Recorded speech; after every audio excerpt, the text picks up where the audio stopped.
Hello student. आज हम पढ़ेंगे हिंदी सेकेंड लैंग्वेज ग्रामर पाठ 11 कारक।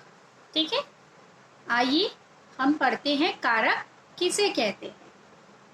संज्ञा या सर्वनाम के जिस रूप से उसका संबंध वाक्य के अन्य शब्दों के साथ प्रकट होता है उसे कारक कहते हैं। तो कारक किसे कहते हैं?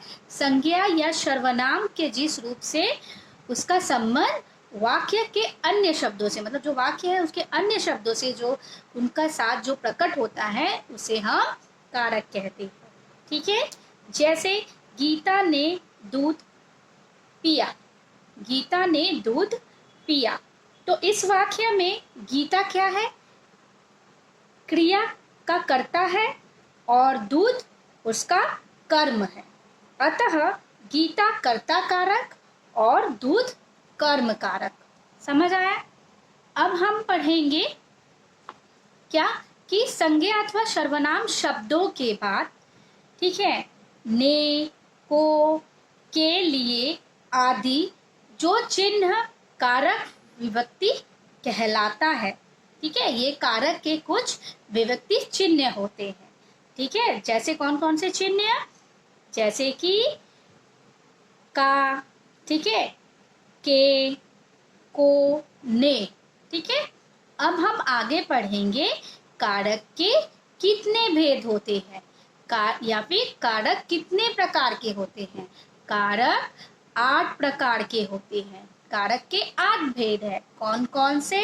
पहला है कर्ता कारक, दूसरा है कर्म कारक, तीसरा है करण कारक, चौथा है संप्रदान कारक, पांचवा है अपदान कारक, छठवां है संबंध कारक, सातवां है अधिकरण कारक और आठवां है संबोधन कारक। ओके स्टूडेंट, अब हम आगे पढ़ेंगे। ठीक है, पहला है कर्ता कारक। तो कर्ता कारक किसे कहते हैं? क्रिया को करने वाला कर्ता कारक कहलाता है। ठीक है, जो हम लोग करते हैं उसे कर्ता कारक, यानी क्रिया जो कर रहा है उसके करने वाले को हम क्या कहते हैं? कर्ता कारक कहते हैं। जिस शब्द रूप से क्रिया करने वाले का बोध कराता हो उसे कर्ता कारक कहते हैं। ठीक है, इसमें क्या है? इसका कुछ विभक्ति चिन्ह है, वो चिन्ह है ने। ठीक है, जो भूतकाल के प्रयोग में सकर्मक क्रियाओं के साथ प्रयुक्त होते हैं। कौन से काल में? भूतकाल में। ठीक है, जैसे कि छात्र ने पुस्तक पढ़ी, तो ये क्या है? भूतकाल। ठीक है, अब हम आगे क्या पढ़ेंगे? इन वाक्यों में छात्र और राकेश क्या है? कर्ता है, कर्ता कारक। ठीक है, जैसे छात्र ने पुस्तक पढ़ी, दूसरा एग्जाम्पल है राकेश ने चित्र बनाया। ठीक है, छात्र और राकेश कर्ता कारक है क्योंकि ये लोग क्या कर रहे हैं? पुस्तक पढ़ रहे हैं और राकेश चित्र बना रहा है। ठीक है, समझ आया? और कुछ ऐसे हैं कर्ता कारक में, जैसे कि नहाना, छींकना, खांसना आदि कुछ अकर्मक क्रियाओं में भूतकाल में भी कर्ता कारक के साथ ने का प्रयोग किया जाता है। ठीक है, समझ आया? ओके स्टूडेंट, उसने छींक दिया, मैं नहीं जाऊंगा। ठीक है, वर्तमान और भविष्य काल में इसका प्रयोग प्राय क्या होता है? अपेक्षित होता है, यानी अपेक्षित का मतलब है रिक्वायर्ड होता है। जैसे सुरेश पुस्तक पढ़ेगा, तो क्या हो गया हमारा? इस सुरेश हमारा क्या हो गया? कर्ता हो गया। ठीक है, अब हम नेक्स्ट पढ़ेंगे। नेक्स्ट है हमारा कर्म कारक। तो वाक्य में जिस संज्ञा या सर्वनाम पर क्रिया के व्यापार का फल पड़ता है वह कर्म कारक कहलाता है। ठीक है, यानी संज्ञा हो और सर्वनाम में जो क्रिया का व्यापार पे जो फल पड़ता है उसे हम कहते हैं कर्म कारक। ठीक है, जैसे मैंने मित्र को बुलाया, मैंने मित्र को बुलाया। ठीक है, तो कर्म कारक क्या हो गया? मित्र को। दूसरा है छात्रों ने लेख लिखे। ठीक है, इन वाक्यों में बुलाया और लेख क्रियाओं के व्यापार पे फल क्रमश होता है। किसमें? मित्र और लेख पर। तो इसलिए मित्र और लेख क्या हुआ? हमारा कर्म कारक हुआ।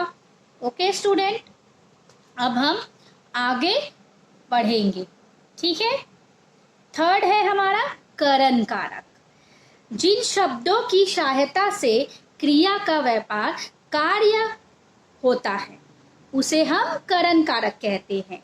ठीक है, जिन शब्दों की सहायता से क्रिया का जो व्यापार क्या होता है? कार्य से होता है, उसे हम करण कारक कहते हैं।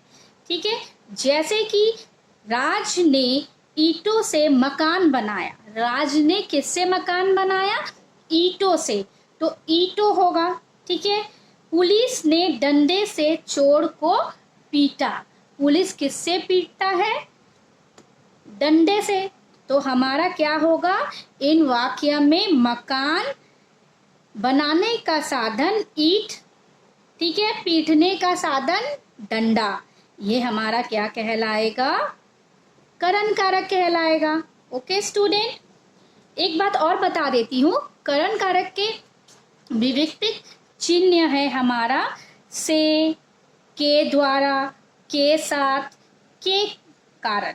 ठीक है, और कुछ और ऐसे शब्द है जैसे कि कभी कभी से के स्थान पर के साथ लगता है, के द्वारा का प्रयोग भी होता है। जैसे उसने आम के साथ रोटी खाई। उसने किसके साथ रोटी खाई? आम के साथ रोटी खाई। ठीक है, समझ आया? से परसर का प्रयोग केवल साधन के रूप में नहीं अपूर्ति कई अन्य प्रकार के होते हैं। जैसे कि वह कैंसर से मरा। वह किससे मरा? कैंसर से।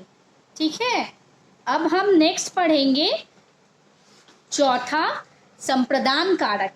पहले हम जान ले संप्रदान कारक का विविक्तिक चिन्ह है को, के लिए, के निमित्त।